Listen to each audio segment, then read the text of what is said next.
하나님 말씀 봅니다. 로마서 3장 1절로 8절입니다. 제가 읽어드립니다. 그런즉 유대인의 나음이 무엇이며 할례의 유익이 무엇이냐? 범사에 많으니 우선 그들이 하나님의 말씀을 맡았음이니라. 어떤 자들이 믿지 아니하였으면 어찌하리요? 그 믿지 아니함이 하나님의 미쁘심을 패하겠느냐? 그럴 수 없느니라. 사람은 다 거짓되되 오직 하나님은 참되시다 할지어다. 기록된 바 주께서 주의 말씀에 의롭다함을 얻으시고 판단 받으실 때에 이기려 하심이라 함과 같으니라. 그러나 우리의 불의가 하나님의 의를 드러나게 하면 무슨 말하리요? 내가 사람의 말대로 말하는 대로 말하노니 진노를 내리신 하나님이 불의하시냐? 결코 그렇지 아니하니라. 만일 그러하면 하나님께서 어찌 세상을 심판하시리요?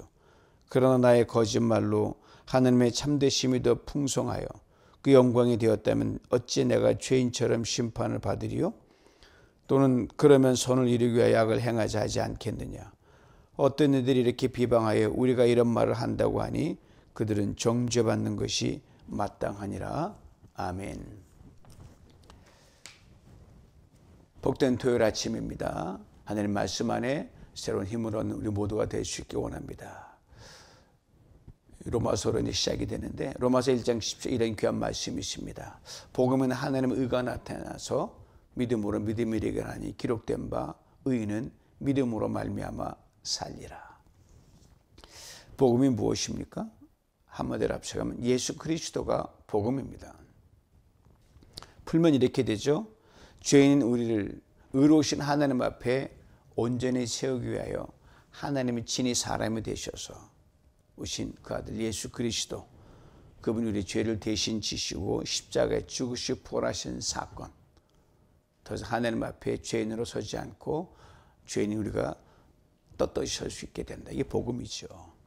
이 복음을 믿는 자를 하나님은 의롭다, justification, righteous라고 선언하십니다. 우리는 우리 스스로가 봐도 진흙덩이죠. 부서지기 쉽고 죄와 허물투성인데 예수 그리스도의 우리를 가려주십니다. 덮어주십니다. 덮은 걸 이렇게 제끼는 게 아니라 덮고 영원히 보이지 않게 하시는 거예요.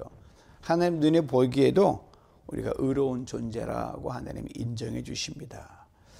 그러므로 예수 그리스도 믿는 믿음 안에서 저도 여러분도 다 의롭게 된 겁니다. 귀한 축복이죠. 죄의 사함이라 그러죠. 이 믿음이 바로 우리 그리스도 살아가는 가장 큰 힘의 원동력입니다. 자신감 있게 설 수 있는 거죠. 하나님께서 우리를 의롭다 여겨주시는 믿음 안에 있을 때 우리의 연약함이 여전히 있죠. 허물이 있고 유혹에 넘어지고 다 그렇습니다. 그러나 이것에 우리는 얽매이지 않게 된다는 말입니다. 그런데 이 놀라운 복음의 소식을 받아들이면 되잖아요. 여전히 받아들이기 힘들어한 이들이 바울 당시에 있었습니다. 지금도 여전히 있어요. 유대인들이었습니다. 그들은 하나님의 율법을 받은 특별한 민족이라는 자부심에 꽉 차 있습니다. 그들의 이 프라이드는 대단합니다. 자신을 하나님의 백성이라 여겨왔고 그 외 모든 이방인들은 뭐냐? 지옥불을 이렇게 때우는 불쏘시개 정도라 그렇게 아주 심하게 여겼습니다. 그런 이방인들이 예수 그리스도를 믿음으로 자신들과 동일하게 의롭다함을 받으니 그들의 교만한 마음이 심히 불편한 겁니다. 비하점 이거죠. 우리 한국교회가 복음을 처음 받아들였을 때 그땐 신분제도가 있었거든요. 양반과 천민과 이 상놈 이렇게 있단 말입니다. 근데 다 예수님이 구원받으니 정말 복된 소식이죠. 근데 실제로 양반들 중에 비록 예수를 믿는 천민이라 해도 그래 예수님은 오케이. 그렇지만 너와 내가 한 자리에서 예배 드릴 수 없다. 격이 다르다. 이렇게까지 해서 실제로 큰 소동이 난 적이 있어요. 한동안. 이걸 좀 확대하면 바로 유대인들이 사고방식이 되죠. 그들 중에다 선민의식에 꽉 사로잡힌 사람들은 복음 안에서 자신들과 이방인들이 하나가 된다는 사실을 받아들일 수가 없었습니다. 이에 바울은 그들의 교만과 모순을 정면으로 반박하면서 거짓된 자랑을 신랄하게 자기 질문 앞에 돌려 세웁니다. 그래서 유대인들이 반격하는 거죠. 근데 만만한 사람들은 아니거든요. 네가 뭔데? 너도 유대인 아니냐? 어떻게 내 동족에게 가혹하게 몰아세우느냐? 그들의 자존심은 상처를 입었고요. 궁지문을 필사적으로 벗어나기 위해서 반문과 질문을 던지면서 바울을 몰아세웁니다. 마치 쥐가 코너에 몰리면 고양이를 문단 말입니다. 그런 식으로 막 쏟아내요. 이게 바로 오늘 본문에 유대인들이 쏟아내는 그 반문, 그리고 바울의 답변이 교차되는 그러한 대목이 바로 계속 나오죠. 특별히 오늘 본문이 그렇습니다. 재미있는 것은 오늘 본문에 나타나는 바울의 논증 방식입니다. 유대인들의 반박 논리를 논리정연하게 이렇게 처리하고 있는데요. 마치 스스로 묻고 스스로 답하는 형식이지만 유대인들의 질문을 대신 던져주고 거기에 너희 이렇게 하지 않느냐, 거기에 대한 내 답변이 이거다라고 이렇게 풀어갑니다. 정리된 네 가지 질문을 긴밀하게 연결하면 하나의 주제로 풀어나갑니다. 어찌 보면 큰 질문 하나예요. 그걸 네 개로 세분화시켜서 구체화시켜서 풀어가죠. 첫 번째 질문입니다. 1절 말씀에 그런즉 유대인의 나음이 무엇이며 할례 유익이 무엇이냐. 유대인들의 질문 던지게 우리 할례 받았지 않냐, 특별히 하나님 먼저 택하셨지 않냐. 풀면 이렇게 되죠. 네 말대로 우리 다 죄 아래 있다고 하자. 돌아보니 허물이 있는 것 같고, 그렇다고 우리 하나님 우리를 특별한 민족으로 먼저 택한 민족이 우리 아니냐. 우리 할례를 받았다. 이것만으로도 늘 특별히 존재해 왔고 다른 민족의 나은 점이 분명히 있을 거 아니냐. 그렇다면 이 특별히 여전히 남아있는 이 장점 있는데 내 생각은 어떠냐 이 말이죠. 바울의 대답이 2절에 나옵니다. 범사에 많으니 첫째는 그들이 하나님의 말씀을 맡았습니다. 바울이 그냥 단칼에 무슨 소리야 하고 이렇게 내칠 수 있었지만 바울이 많지, 너희들 만나니 유익이 참 많지, 받은 혜택도 많지, 특혜도 많지, 그러면서 가장 유익한 유익을 하나 꼬집어냅니다. 하나님의 말씀을 받았다. 그렇죠? 율법을 받은 민족은 이스라엘 민족밖에 없으니까요. 근데 이 말에 담긴 요지는 이거예요. 말씀을 먼저 받았다, 유익이지만 그것만으로 유익으로 끝난 게 아니다. 그 말씀에 합당한 삶이 따라올 때 그 특권이 비로소 유익이 된다. 즉 말하면 너희들이 왕손이냐 특별한, 그러면 그답게 살아라 이 말이에요. 또 하나 요지는 이거예요. 할례를 굉장히 주장했거든요. 하지만 할례를 받고 나서도, 이 겉에 할례를 받고 나서도 말씀받은 율법대로 살지 않으면 그 할례 아무것도 아니다. 겉이 무슨 소용이 있느냐 이 말이죠. 너희가 멸시하는 이방인들 봐라.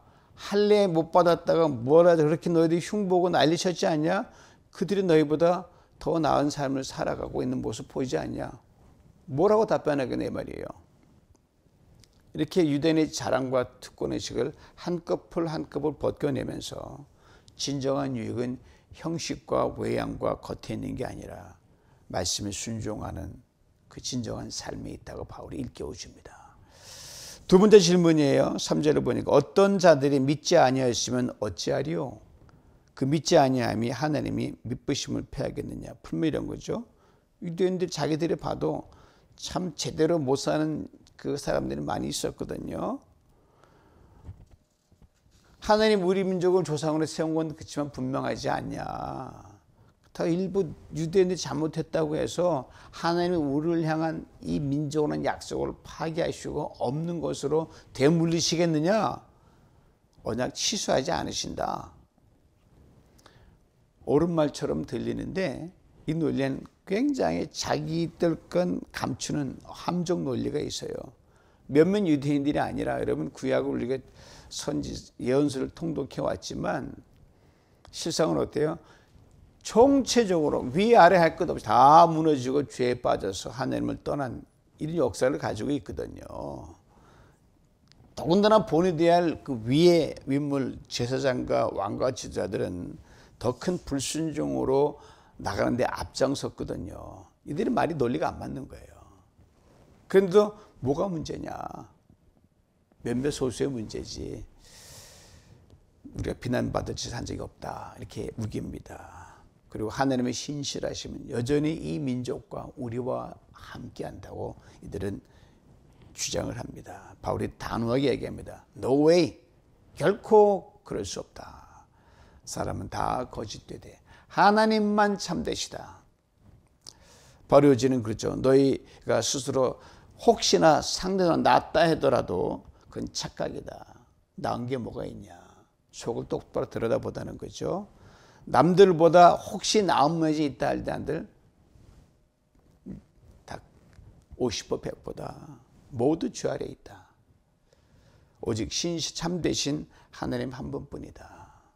너희 자체를 일단 인정하고 가라는 거죠. 그러므로 남의 잘못을 들먹이며 자신의 죄를 덮으려 하지 말라는 거죠. 저 사람은 더 불신하고 나는 좀 낫지 않습니까? 라고 말할 게 아니라 겸손히 고백하라는 겁니다. 하나님, 사람은 다 거짓되고 나도 그렇습니다. 주님만이 참되십니다. 주님만이 신실하십니다. 긍휼을 구해야 되는 거죠. 유대인의 자랑과 핑계를 뿌리째 흔들어댑니다. 세 번째 질문이에요. 그러나 우리 불의가 하나님의 의를 드러내게 하면 무슨 말 하리요? 또 이런 뜻이거든요. 바울, 우리의 허물과 죄로 인해 하나님의 의를 심판하신다 하자. 그러니까 오히려 하나님이 공의롭다는 게 더 극명하게 드러난 게 아니냐. 이 죄하고 하나님의 공의에 비교하니까 참여야 하나님은 참으로 절대 선하시고 공의로우시고 우리는 정말 죄인이다. 드러난 게 아니냐. 오히려 잘된 거 아니냐. 우리가 불의했기에 하나님이 의로우심을 나타낸 것이니 우리의 불의가 무슨 큰 문제가 됐느냐. 정리하면 이렇게 되죠. 인간의 불의함을 통해 하나님의 선하심이 나타났으니 불의함쯤은 눈 감아 주셔도 되는 게 아닌가. 겉보기에 그렇다지만 참으로 위험한 생각이죠. 우리가 악했기에 하나님의 선하심이 드러났으니 만약 하나님 우리 심판하신다면 오히려 하나님이 그것도 못 봐주시고 심판하지 않으셨느냐. 그렇게 된다는 거죠. 이런 궤변이죠. 핑계입니다. 우리도 종종 이런 모습을 보일 때가 있잖아요. 어떤 잘못을 저질렀을 때 내 잘못으로 결국은 하나님 뜻이 드러나지 않느냐. 갖다 붙이는 것이 참 위험합니다. 자기 유리한 대로 은혜를 풀어가는 사람 참 문제입니다. 기억해야 우리의 악과 불의가 결코 정당화될 수 없습니다. 성경에 극명한 예가 나오잖아요. 가룟 유다 은 30에 스승을 팔은 장본인 아닙니까? 결국 그 때문에 예수 십자가를 지셨고 부활로 인류의 군이 이루어졌습니다. 그렇다면 유다가 공로자입니까? 말도 안 되죠. 여전히 배신자의 죄인일 뿐입니다. 애굽의 바로는 출애굽 당시 얼마나 완악한 마음으로 하나님의 대척하면서 힘들게 했습니까? 그게 공의의 기적과 출애굽 역사가 나타났거든요. 열쟁이 있었고 또 바로가 공을 세운 겁니까? 끝까지 불순종한 자로 최후 심판을 받았거든요. 비근한 여러분, 요셉을 애굽의 종으로 팔았던 형들을 봐요. 결과적으로는 요셉이 애굽의 국무총리가 됐거든요. 그럼 형들이 팔지 않았으면 국무총리 됐겠냐? 형들이 요셉이 애굽의 국무총리 됐는데 그 나름대로 몫을 한 게 아니냐? 천만의 말씀입니다. 형들은 여전히 팔아먹었고 못된 짓 했고 그들의 죄들은 여전히 있는 겁니다. 결과가 하나님의 강권적인 그런 섭리로 선을 이뤘다고 해서 과정 속의 인간의 불의와 죄가 의로 바뀌지 않습니다. 그래서 예수님이 오신 거예요. 우리는 변할 수 없는 그런 게 있으니까. 로마서 8장 28 이런 말 나오잖아요. 모든 것이 합력하여 선을 이루는 것. 이건 하나님의 신실함 때문에 하나님의 긍휼을 여겨서 그렇게 하신 것이지 우리의 불의가 공로가 돼서 우리 그 한 해 편성에 하나님이 거기에 보태서 이런 게 아니라는 거죠.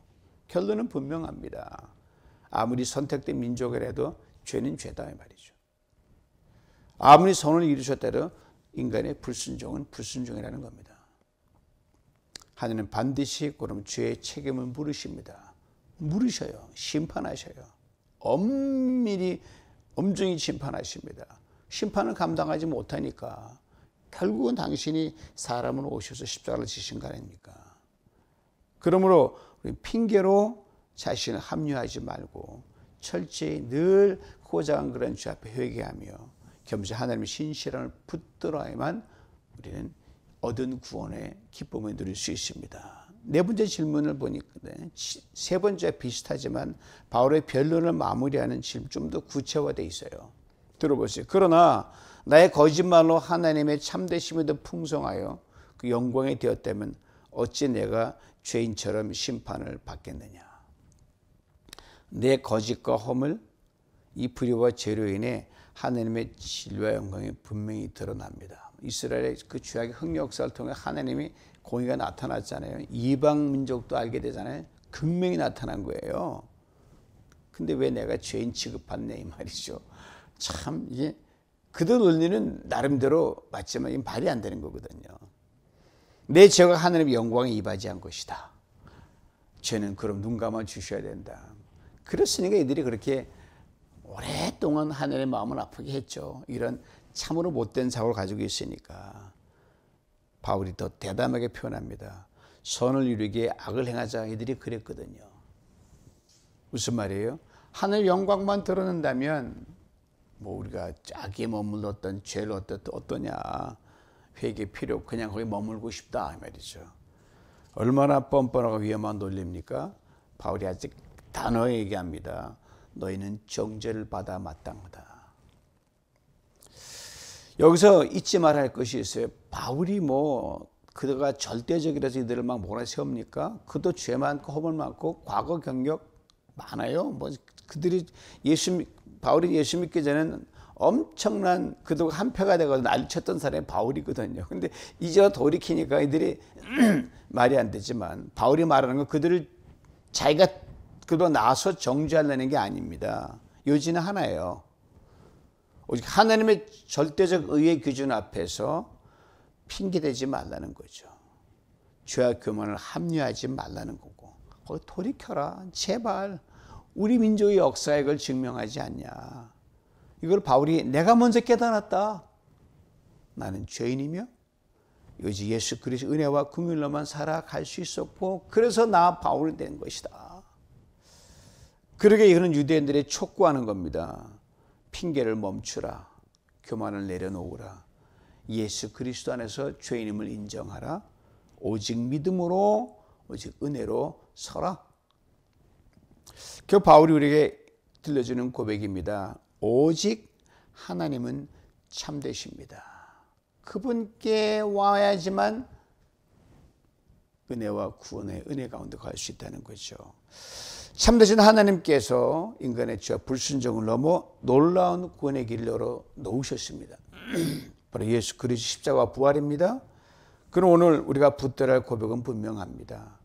내 핑계나 내 공로가 아니라 오직 참되신 하나님 예수 그리스도의 십자가와 부활이 우리의 구원이라는 사실입니다. 우리는 예수 안에 구원 얻었는데 우리가 오래 믿고 가다 보면요 은혜의 독점주의로 빠질 때가 많이 있어요. 은혜 안에서 남을 정죄할 때가 많이 있거든요. 그게 바로 이들이 범하는 똑같은 거 하는 거예요. 철저하게 그걸 우리는 가릴 수 있어야 됩니다. 십자가의 구속의 은혜와 사랑은 이미 구약 이스라엘 역사 속에 그림자처럼 계속 비춰왔습니다. 언젠가는 in the fullness of time 때가 참에 하나님이 우리가 결코 이룰 수 못하는 이 죄의 역사를 끊고 구원을 이루겠다. 이거. 이스라엘은 수많은 죄를 지었습니다. 징계를 받았습니다. 나라가 무너지고 포로로 끌려가 고통을 당했고요. 그러나 그 모든 흑역사 속에서도 이들은 돌이키지 않았고 돌이키지 않고 하나님은 포기하지 않았고 아주 애증 관계까지 왔죠. 여기서 하나님 주신 메시지는 분명합니다.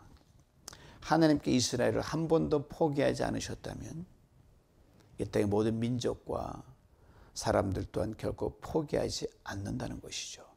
내게도 은혜를 주셨다고 하면 그에게도 은혜를 주신다는 거죠. 나를 구원하셨다고 하면 언젠가 구원의 빛이 그에게도 비친다는 거죠. 이스라엘 역사는 유대인들이 특별해서가 아니었습니다. 오히려 그들의 고집과 실패를 통해 하나님 모든 민족을 향한 구원의 메시지를 웅변으로 보여주신 샘플입니다. 케이스예요. 그래서 바울은 유대인들에게 촉구합니다. 교만하지 말라, 핑계대지 말라, 오직 예수 그리스도의 십자가 부활 안에서 겸손히 고백하고 하나님 당신의 신실하심 때문에 우리가 산 겁니다. 이렇게 하라는 거예요. 가룟 유다나 바로 같은 사람 보면 어떻게 저들이 태어나가 이렇게 쓰임 받았을까? 그러나 그들의 아니 그들도 그랬는데 성경의 어떤 죄악의 샘플, 그것이 우리의 죄와 악의 핑계거리가 되어서는 결코 안 됩니다. 하나님 죄를 죄로 심판하십니다. 동시에 당신의 선한 구원을 이루십니다. 우리 결과적으로 더 하나님의 섭리를 신뢰할 뿐입니다. 성경에 많은 죄의 길로가 돌이키는 케이스가 많은데 우리 연약하니 그럴 수 있겠지. 그게 아닙니다. 우리 오늘도 하나님 우리의 구원 받았지만 우리 죄를 엄히 하나님 미워하시고 우리를 돌이키십니다. 성경 속 하나님 또 다른 많은 사람들을 보십시오. 결점투성이요 허물 많은 사람들이지만 이들이 은혜로 붙들어서 참으로 선하게 간 분도 많이 있거든요.